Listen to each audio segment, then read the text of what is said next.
Another builder enters liquidation. Let's have a look. Hello everyone, Florian here, and welcome to another episode of HeiseSays.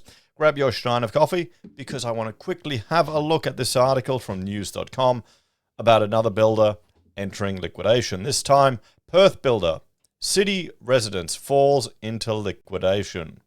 Property owners have been left scrambling after another construction company has fallen into liquidation, but there's still hope money will be recovered. Yeah, we'll have to see. We'll have to see. I mean, the harsh reality is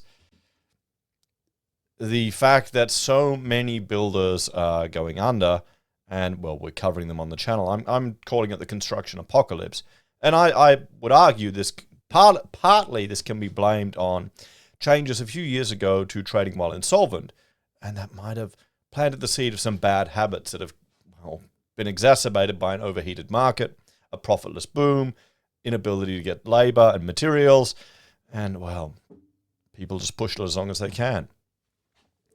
Yet another construction company has collapsed, with Perth builder City Residence Proprietary Limited going into liquidation. Peter Maloney from CRS Insolvency Services was appointed liquidator on Wednesday after a company meeting resolved City Residence should be wound up. The company was yet to complete 30 residential building projects despite the liquidation. Okay, I mean, we have a look here. These are nice, good quality residential jobs. So always that sector, isn't it? Let me know if you are a tradie working in that sector.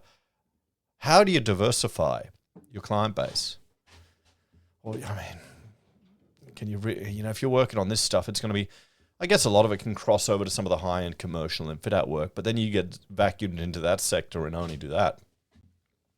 Building and Energy Acting Executive Director, Nabil Yazandin, said property owners who have contracts with city residents should contact QBE Insurance to discuss a home indemnity insurance claim. If a builder becomes insolvent, home indemnity insurance offers protection against lost deposits or incomplete or faulty building work, he said. Lodging a claim enables homeowners to begin the process of engaging another registered builder to complete the work or to pursue other remedies that they may be entitled to. Affected owners can contact QBE on 1300 790 723 to discuss arrangements.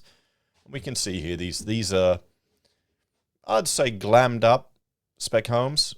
When you realize what the materials are, the illusion's kind of broken. I mean, it's nice, I like it, but I don't like the fact there's no eaves on part of the houses. Now we've got the legislation making you build these bloody insulated boxes that you want to air condition them. You have to air condition them. Where it's just building a house so you can open it up on both sides, so you can have the wind coming right through.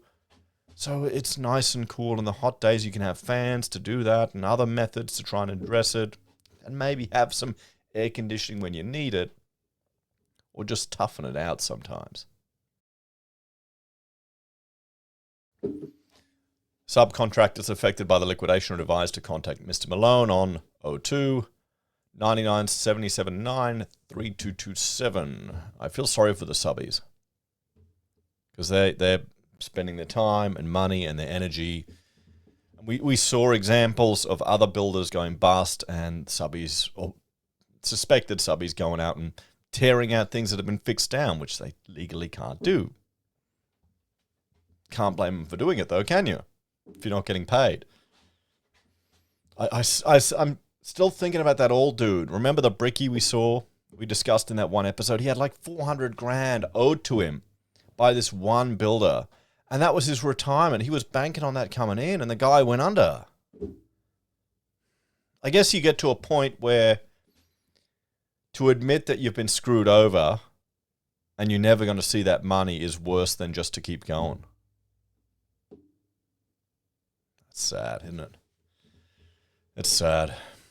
The reports the Building Regulation Board is posed to reject a renewal of the company's registration. Recent law changes mean a history of insolvency can lead to exclusion from future registration as building service contractor, the statement about the insolvency said. I thought if you were a director of a business that went under, you were barred then from being one again, particularly in this industry. I know as an architect, I think you're not allowed, are you? I have to say that I've never been insolvent every year. Well, what do I do with that ASIC form once a year? I know John Adams is on a mission to take that ASIC. Or for me, all I see it as a paperwork I have to do every year and a bunch of incompetence. That's my expectations of ASIC.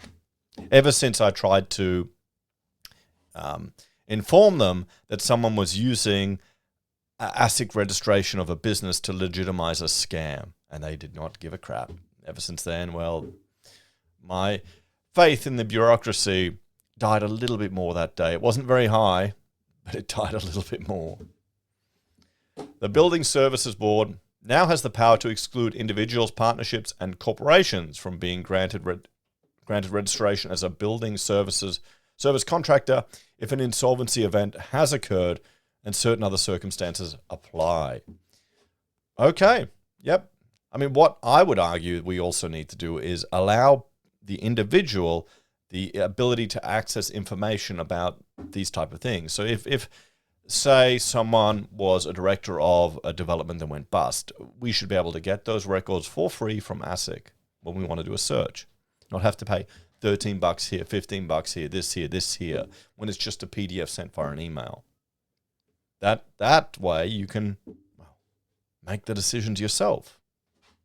What do you reckon? So there we go, guys. Another builder. Let's have a bit of a continued ramble about this. As I said, this is the ongoing construction apocalypse. Sadly, it's becoming a common thing. Yeah, well, I mean, I hope people will get the money and the projects will get resolved and the tradies won't lose too much. There's going to be a few more years of this, guys. It's going to take some time for this all this damage that's occurred over the last few years to be just passed through the sector. And it really was a profitless boom for a lot of people, wasn't it? Well, it was a negative boom. It took them under. It took them under. They probably thought, oh, fantastic. We're so busy. It's all going great. And another one, sadly. Well, guys, let me know your thoughts and opinions on this one. As always, thanks for watching. Check out HeiseBim or Heise Does if you're interested in my other content. And if you're a fan and want to support us, you can on YouTube or Patreon. Use our referral links, buy our pocket squares, or call us if you need an architect. Take care. Have a great day, and I will see you all in the next episode of HeiseSays. Bye for now.